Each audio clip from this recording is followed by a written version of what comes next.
प्रश्नावली 1.2 का प्रश्न संख्या 3 का पहला प्रश्न है 12, 15 और 21 का अभाज्य गुणनखंड विधि द्वारा एचसीएफ तथा एलसीएम ज्ञात करना है।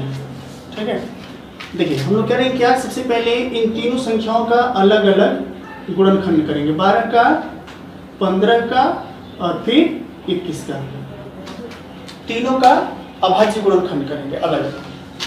करें क्या, पहले 12 का अभाज्य गुणनखंड 2 गुणे 3, ठीक है। उसके बाद 15 को लिख सकते हैं हम लोग 3 गुणे 5 और 21 को लिख सकते हैं 3 गुणे 7, ठीक है। एचसीएफ कैसे क्या करेंगे, तो HCF equal to highest common factor मसप। देखिए मसप अर्थात वह बड़ी से बड़ी संख्या है, मसप अर्थात एचसीएफ वह बड़ी से बड़ी संख्या होती है जो दी गई संख्याओं को पूर्णतः विभाजित कर देती है। ठीक है, इसलिए हम क्या करेंगे कि इसका हम गुणनखंड जो किए हैं इनमें, ठीक है, जो कॉमन है उभयनिष्ठ है उसको यहाँ पे हम लिखेंगे। ठीक है, वही उसका अभिष्ट मसप हो जाएगा। अर्थात आप देख सकते हैं कि तीनों में कॉमन क्या है, तीनों में कॉमन है, देखिए 3, इसमें भी 3 है और इसमें भी है 3। ठीक है, इसलिए एचसीएफ आपका हो जाएगा 3। ठीक है, आरएसएम में। उसके बाद एलसीएम, एलसीएम ज्ञात करने के लिए क्या करते हैं, ध्यान दीजिएगा आप लोग। अगर आप ध्यान दें, इसे आप लिखना चाहें तो आप लिख सकते हैं 2 की घात 2 गुणे 3, इसे आप लिख सकते हैं। और उसके बाद ये तो ठीक है और ये भी ठीक है। ठीक है, अब देखिए करते क्या है इसमें कि एलसीएम ज्ञात करते समय जो जितनी भी संख्याएं होती हैं उनका गुणनखंड करते हैं और उनमें जितने भी गुणनखंड भाग लेते हैं, जितनी भी संख्याएं उसमें भाग लेती हैं उन सबका और सबसे बड़ी घात हम लोग कॉमन लेते हैं। ठीक है, और उस सबको हम लोग यहाँ पे लिख देते हैं। ठीक है ना, तो यहाँ पे आप देख सकते हैं कि इसमें 1 2 शामिल है इस गुणनखंड में, एक 3 है, एक 5 है और एक 7 है।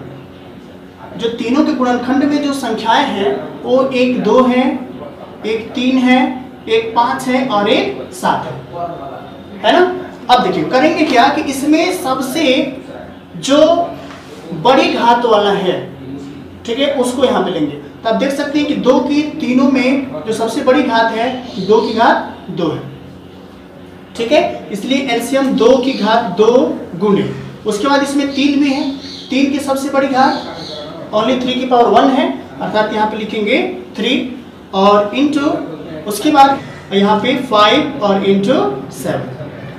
ठीक है, अब देखिए यहाँ पे क्या करेंगे कि 2 की घात 2 कमान यहाँ पे 4, 3 12, 25 60 और 60 में 7 का गुणा करेंगे तो आएगा 420।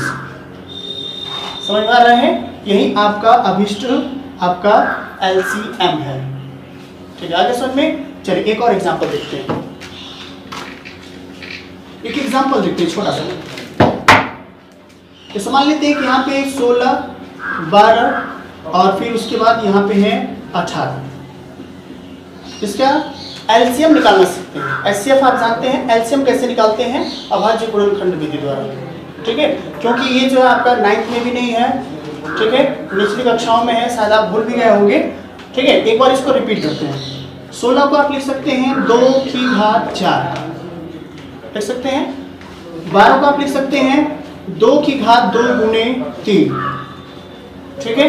और 18 को लिख सकते हैं, ठीक है, 2 गुणे 3 की घात 2, क्योंकि 3 की घात 2 अर्थात 3 के यहाँ पे स्क्वायर है, अर्थात 9 और इंटू 2 18 हो जाएगा। 2 का स्क्वायर 4 3 या 12 और 2 टू द पावर 4 अर्थात आएगा आपका 16। ठीक है, एलसीएम कैसे निकालेंगे ध्यान दीजिएगा। मैंने आपको बताया कि इसमें जितनी तरह की संख्याएं भाग लेती हैं अभाज्य गुणनखंड में, अगर आपको एलसीएम लिस्ट कॉमन मल्टीपल चाहिए, लसप लघुत्तम समान, लघु का अर्थ होता है छोटा, ठीक है, तो आपको बड़ी घात वाला उसमें से चूज करना है। ठीक है ना, बड़ी घात वाला। इसमें 2 की घात यहाँ भी 2 है, यहाँ भी 2 है, यहाँ भी 2 है, लेकिन 2 की सबसे बड़ी घात क्या है, 2 की घात 4, इसलिए यहाँ पे लिखेंगे 2 की घात 4 गुणे। और इसमें 3 भी है, 3 की सबसे बड़ी घात 2 है, इसलिए 3 की घात लिखेंगे 2। ठीक है, अर्थात 2 की घात 4 का मान 16 और गुणे 3 की घात 2 का मान आप कितना हो जाएगा 9, अर्थात 16 9 144। अरे समझ में कर लेंगे, ठीक है। एक और देखिए एग्जाम्पल, जैसे कि आपको निकालना है 24, ठीक है, और 36, इन दोनों का निकालना है आपको LCM।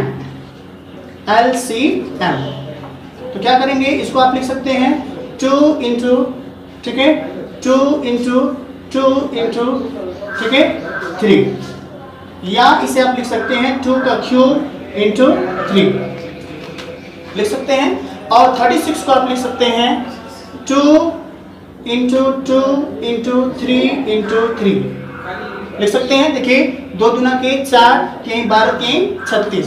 अगर गुणनफल के रूप में आप लिखेंगे तो 2 की घात 2 और गुणे 3 की घात 2, 2 का स्क्वायर इंटू 3 का स्क्वायर, ठीक है। अब आप देख सकते हैं कि इन दोनों के गुणनखंड में एक 2 और एक 3 भाग लिया है, ठीक है। अर्थात आपको लिस्ट कॉमन मल्टीपल चाहिए LCM, तो उसमें सबसे बड़ी घात वाला आपको यहाँ पे लिखना है, ठीक है। अर्थात यहाँ पे 2 है तो 2 की सबसे बड़ी घात क्या है, 2 की घात 3, इसलिए यहाँ पे लिखेंगे 2 की घात 3, और गुणे यहाँ पे है 3 की घात 2, इन दोनों में सबसे बड़ी घात है, अर्थात 3 की घात लिखेंगे 2, अर्थात 2 की घात 3 का मान 2 का क्यूब 8 और 3 का स्क्वायर कितना 9, अर्थात 8 9 जा 72, 8 9 72, ठीक है। अगर आपको यहाँ पे HCF निकालना होता है, HCF निकालना होता तो सबसे छोटी घात वाला हम लोग कॉमन लेते हैं, दोनों में सबसे छोटी घात वाला कॉमन लेते हैं। HCF हाईएस्ट कॉमन फैक्टर अगर चाहिए तो हमको सबसे छोटी घात वाला कॉमन लेना है। तो यहाँ पे देखिए दोनों में क्या है देखना है, इन दोनों में कौन ऐसी संख्या है जो कि दोनों की गुणनखंड है, आप देख सकते हैं 2, ठीक है। अर्थात देखिए 2 की घात 2 है, यहाँ पे 2 का स्क्वायर है, और यहाँ पे 2 का क्यूब है, इन दोनों में सबसे छोटी घात देखिए क्या है 2 की घात 2, यहाँ पे लिखेंगे 2 की घात 2, और इंटू इन दोनों में 3 है, अर्थात 3 की सबसे छोटी पावर क्या है 1 है, अर्थात ओनली 3 लिखेंगे, अर्थात 2 की पावर 2 4 इंटू 3, अर्थात कितना हो जाएगा 12, HCF हो जाएगा, ठीक है। एक बार और ध्यान दीजिए, जिन संख्याओं का आप LCM या HCF प्राप्त करते हैं और उसका गुणनखंड विधि से प्राप्त करना है, तो आप क्या करेंगे कि सबसे पहले उन संख्याओं का अभाज्य गुणनखंड करेंगे, ठीक है, और उनको अभाज्य गुणनखंडों के गुणनफल के रूप में लिखेंगे। अगर आपको LCM चाहिए तो सबसे बड़ी घात वाला आपको लिखना है, जितनी भी संख्या उसमें भाग ले रही है, और फिर आपको HCF चाहिए तो सबसे छोटी घात वाला जो उनमें कॉमन उन्हें लिखना है। इस तरह से आप आसानी से HCF और LCM निकाल सकते हैं।